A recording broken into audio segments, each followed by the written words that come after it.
What's going on, everyone? Welcome back to another episode of AKP Sports Talk. As always, I'm Ari here at Korea. We had some fun NFL games this past weekend in the divisional round. The first one was was a blowout in the second half, Ravens Texans, but then the last three games were all, somewhat came down to the wire, fun games to watch. We'll start off with Korea. Your recap here, 2-1. What was your recap of how your three plays went down this past weekend? I mean, Ari, you kind of got the script for the first game. I mean, the Ravens first half. I mean, I thought the Texans were going to get out to I thought they were going to cover the full game. Honestly, I thought the Texans were going to play a lot more competitive in the second half, but it was literally flip flopped. After that punt return from Steven Sims, not really much from the Texans offense. The Ravens defense always really been a juggernaut, especially at home. Number one defense, in terms of getting pressure on the quarterback, and we're going to see how they do against Mahomes this coming Sunday. But the Ravens, I thought they were gonna, extend their first half lead. They were up 10-3, obviously, but didn't really get much offense going in the first half. They got all their offense really much in the second half. With Lamar on the big runs and finding whether it was Justice Hill on some big runs or obviously dumping it down to Isaiah Likely, his favorite target recently. Obviously, since Mark Andrews was pretty much questionable going into this game, but obviously he was ruled out right before, so it was obviously Isaiah Likely been been a dependent. So I thought they were gonna get extended in the first half like they always usually do, but definitely the Texans played a lot more competitive in that first half, like like you said before our recording on Friday. So I can't really beat myself too much over that. And then the other two, the Chiefs money line. I even had the script. I tried to tell people I got the script from Roger Goodell on Friday, and it said the Chiefs are going to the AFC Championship, and look what happened. Plus money. Why is Mahomes plus money? When Mahomes is plus money, you can't fade him, especially in this spot. I mean, yes, it was his first real road playoff game and his first real game, especially at Orchard Park, where the Bills play, because especially the last time they played, that was the COVID season. And I think the last time the Mahomes played at M&T Bank was, or was that after the COVID season? I don't remember. I forgot whatever it is.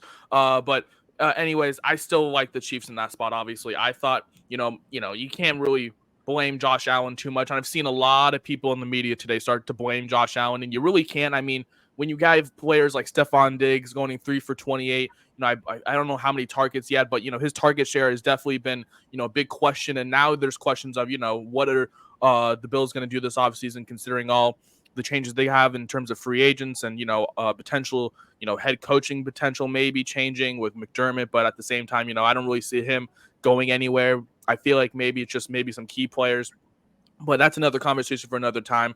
The Chiefs obviously, they wanted a little more, and they played a little conservative throughout that first half, and then obviously both teams did very low scoring, and then kind of got really open in the late second half, and then obviously Travis Kelce with that touchdown, he was wide open, kind of started to open the game up when the Bills were up, and then it was just a really back and forth game, and it was a classic, Chiefs Bills, rivalry matchup that we kind of got, and I definitely was enjoying it. But like I said, the Bills divisional round champs once again. They had a home game, and the last time we saw them have a home game in the divisional round, they played the Bengals, and what happened in that snow game? Everyone thought the Bills were going to win. I thought the Bills were going to win, and the Bengals won. And everyone said the Bills were going to win. I'm sorry. I couldn't do it. I just couldn't do it. So it was nice to see the Chiefs just straight up on the money line win that one, and then the Lions minus 6.5. I will say that one was making me a little nervous all week. I'm not going to lie.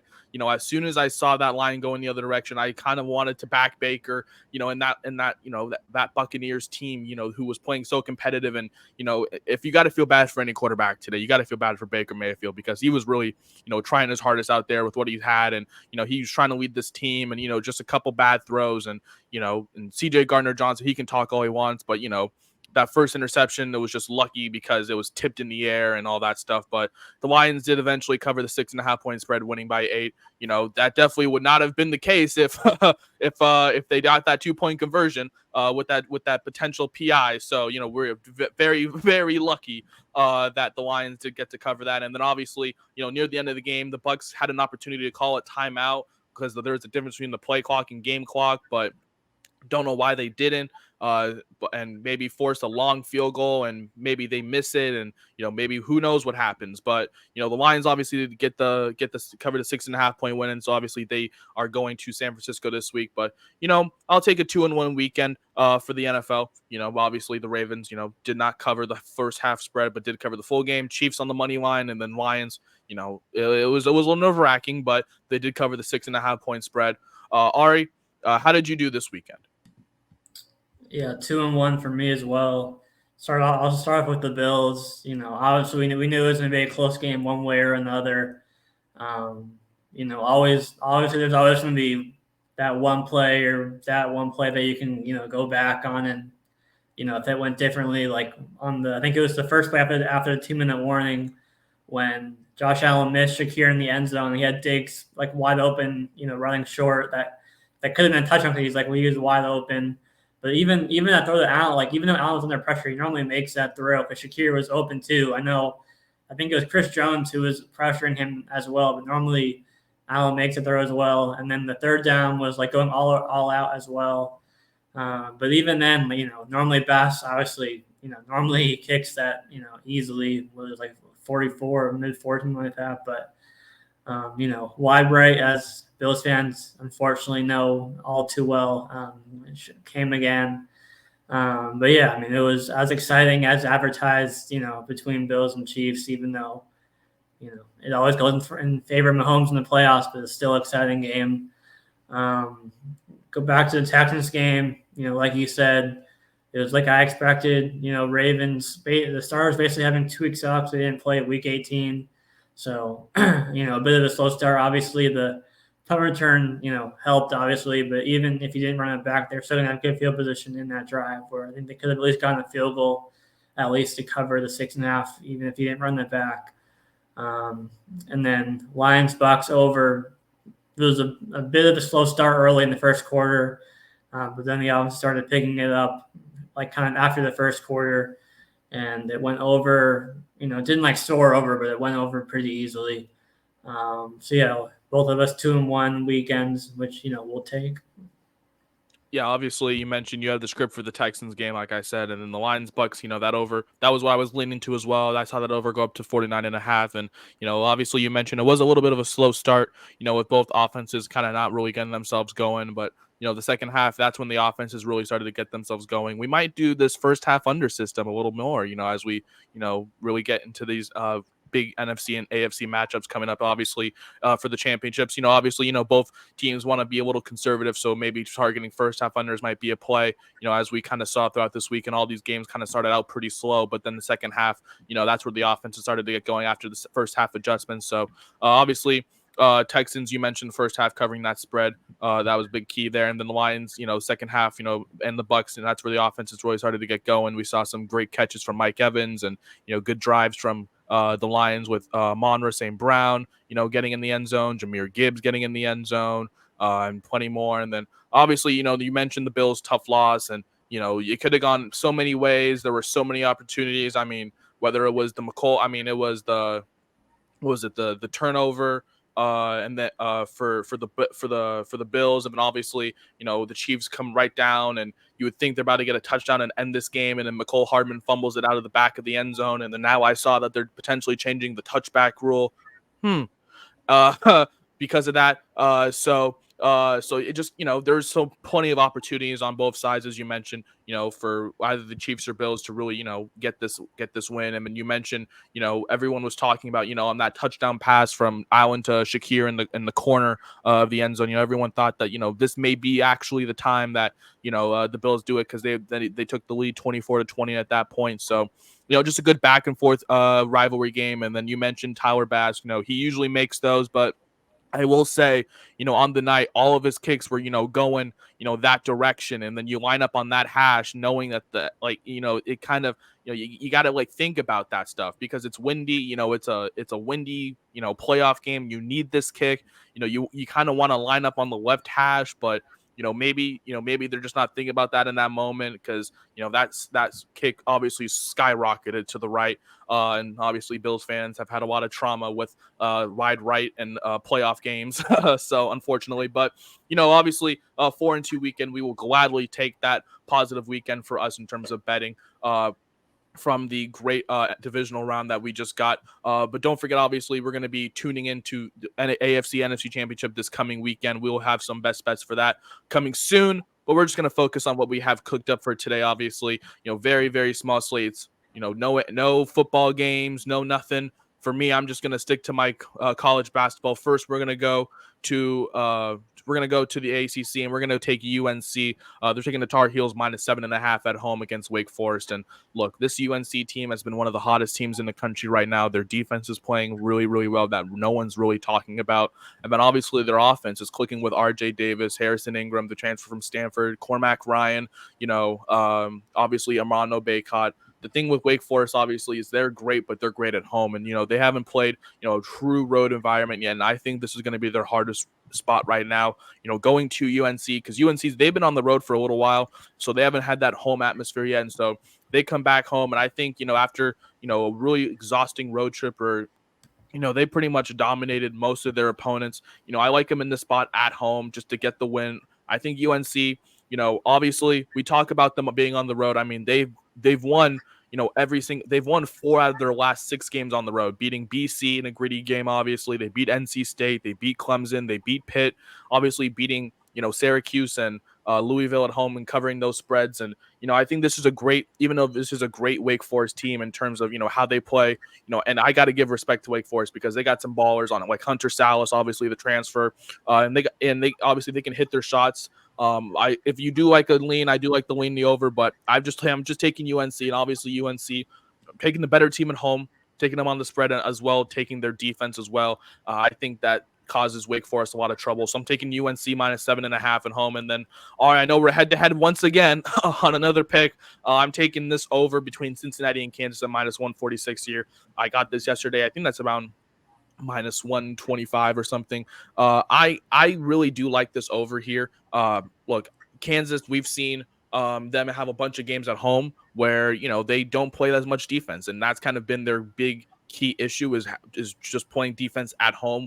We've seen plenty of teams rack up a lot of points against them at home. I mean, what a good TCU team came in, what was it, 83-81? That was a great matchup not even a few weeks ago, and now they got to bring a good Cincy team in, who I think Cincy is a very underrated team, and no one's really talking about them. Yes, they've had some tough losses at home, and they haven't really proven themselves yet, but they have a big win on the road against BYU, and I think that's going to be a key reason as to why I think they do keep it close. I'm not taking Kansas on the spread. I don't like that spread at all. I'm just taking this game to go over. I think this is going to be a very high octane offense coming into Kansas. And, the thing with Kansas is the fact that, you can't really trust them at home, in terms to really, produce a solid defensive effort. And that's the thing that I think the Cincinnati team can exploit. They really do pass the ball well in terms of, passing the ball. They rank, I think, top 40 in assists per game. In terms of rebounding, they're a top 10 team in rebounding. And we always talk about, if you have that opportunity, if you have that rebounding edge a little bit, that second chance rebounding, that also gives you more chance and more points. And then for Kansas, obviously, it's going to be hard to out-rebound Kansas when they have Hunter Dickinson in the middle of the floor. But, Kansas is not a great rebounding team. They're ranked outside the top 100 in rebounding. And their defense, it's not the greatest. So I think this game's going to go over. You have 2 great offensive shooting teams who can pass the ball well. So I'm just going to take the over at 146.5. Ari, I know you're on the other side, but what else have you cooked up for this Monday? Yeah, I got it at 147, so like a half point higher for the under in the Kansas game. I agree that Cincinnati is a bit underrated, and I think the way that they keep it close is to slow it down and not. I don't think it beat Kansas in the shootout at Kansas is really where I'm at. The last 5 games from Cincinnati have all gone under this number in regulation. The only game that went over was the TCU game that went over in overtime, but it was under in regulation. So yeah, I mean, both teams are not, I think they're good enough defensively to where I think Cincinnati, if they can slow the game down, can stay competitive. And because I don't think they can beat Kansas in a shootout, on the road in this environment. So I'm just kind of looking for Cincinnati to kind of slow the game down. Maybe first half under 2, but I'm just going full game under for the purpose of this. So I'm still going under in that game. And then one NBA play, Suns first half, going back to the first half plays in the NBA, 2.5. The Suns have finally gone a stretch of games where they've had all three of Booker, Durant, and Beal all healthy. They should all be playing in this game. Bulls, they've won 2 in a row, but not against the Suns and type of opponent. Again, without Zach LaVine, is hurt, unfortunately, again, out 1 to 2 weeks for LaVine. So I'm just looking for the Suns to keep their momentum, and they've won 5 in a row. Yesterday, Durant scored 42 or 40, and then Friday was Booker dropping 52. So obviously, any of the big three can explode any given game. So I'm going with the Suns to cover 2.5 in the first half, and then under 147 in the Cincinnati-Kansas game tonight. You bring up a good point about Cincinnati trying to slow down, Kansas offense. I actually think that's going to be the opposite. I think the way Kansas, the way they move the ball, I think that could be an advantage for them to kind of push the pace and kind of keep Cincinnati trying to keep up. And Cincinnati can usually keep up with these good teams. They've done it before. We talk about that TCU game going into overtime, and we know TCU's defense is absolute Swiss cheese. And then we talk about Kansas, and their defense isn't great, but in this spot, you bring up the fact that Cincinnati is probably going to slow them down, and I do like that, but Kansas City will probably outshoot them. Well, I think Kansas City will. I just meant slow the game down, not slow them down, slow. Oh yeah, well yeah, no, that's what I meant too. I'm just talking about obviously I think in that kind of case, I think because opposite of that, I think Kansas is probably going to try to push the momentum a lot more. That's kind of what they kind of thrive off of, and I think that's kind of force Cincinnati to try and keep up. But hopefully, that both cashes rush, maybe that ends at 147, so maybe you get the push and I get the over. But obviously, for the Suns' first half, obviously that's going to be a great system for us. I will say, the Suns this year, it's not been a pretty season. But, you mentioned at the facing the Bulls at home, in the spot, just taking the first half. That's going to be a great system for us. I think you just took this a few days ago, if I'm not even mistaken, and that did cash for us. So just trying to go back to a great system once again. Those are Ari's 2 plays, my 2 plays. Like I said, UNC -7.5, and then I'm on the over in the Cincinnati and Kansas game at 146.5. You can find both of these plays on our Twitter, AKP Sports Talk below, and don't forget there's more because I just went 5 for 6 this past week, and if you got the full card, you could have cashed with me. So please make sure you guys tune into our Twitter, AKP Sports Talk, because soon, don't worry, I'm going to be bringing back some English Premier League parlays, so don't you worry. I've been hitting right now. So the Premier League, Ari's been hitting tennis, soccer for me. You can find all of these plays on our Twitter, AKP Sports Talk. Please, once again, please tune in because now we're going to get back to our regular, obviously, programming. But we will hopefully see you guys either Friday night or Saturday morning because we will be covering our best bets for not only the NFC Championship, but obviously the upcoming weekend of college basketball with both games on Sunday between the Lions and Niners and the Ravens and Chiefs as well. But obviously we will have daily picks on our Twitter, AKP Sports Talk. Thank you guys so much for tuning in. That is Ari. I'm Korea. Thank you guys so much. We will see you guys either Friday night or Saturday morning for our championship bets. See you guys.